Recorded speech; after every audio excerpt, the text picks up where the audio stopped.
మల్లికపురం నుంచి నేను నెక్స్ట్ రాజులు వెళ్ళాను. రాజులు ఎలా వెళ్ళాను అంటే నేను ముందుగా బయలుదేరాను. రాజులు డైరెక్ట్ రన్నింగ్ వేసుకుని వెళ్ళిపోయాను. ఎక్కడి నుంచి? మల్లికపురం నుంచి ఒక 12 మల్లికపురం నుంచి 12 కిలోమీటర్లు 14 కిలోమీటర్లు వస్తుంది రన్నింగ్ వేసుకెళ్ళి. మల్లికపురం టు రాజులు. అవును. అంటే లిఫ్ట్లో అడిగితే ఎవడ ఇవ్వట్లేదు. అలా అలా రన్నింగ్ చేసుకుంటూ వెళ్ళిపోయాను. బస్సు ఎక్కాను. నేను బస్సు ఎక్కానన్న. బస్సు ఎక్కాను. ఇక్కడ నాకు జరిగింది అసలు మ్యాటర్. బస్సోడు టికెట్ తీసామని అడిగాడు. మన దగ్గర డబ్బులు లేవు, దగ్గరికి రాలేదాడు. టికెట్ అని అడుగుతున్నాడు. వణుకొచ్చేస్తుంది ఒక సైడ్ నుంచి. దిగితే పోతుంది, ఏం చేయాలో తెలియట్లేదు.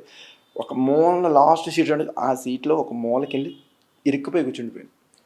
అంటే దొరికితే మళ్ళీ ఫైన్ అది వేస్తారు ఇవన్నీ అనేసి. అది తెలియదన్న. ఆడు దిగిపోమంటాడు, నేను ఆడు గేమ్ ఆడలేను. అదొకటే నాకు. రైట్. అండ్ నన్ను దిగమంటాడు, నేను దిగిపోతే గేమ్ ఆడలేను. గేమ్ అంటే పిచ్చి. నన్ను నాన్న రమ్మన్నాడు.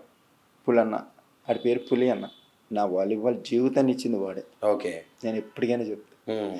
నా నేషనల్ని పరిచయం చేసింది కాకినాడ పులి అని ఒక అబ్బాయి. నాకు ఇష్టమైన బాగా. రైట్.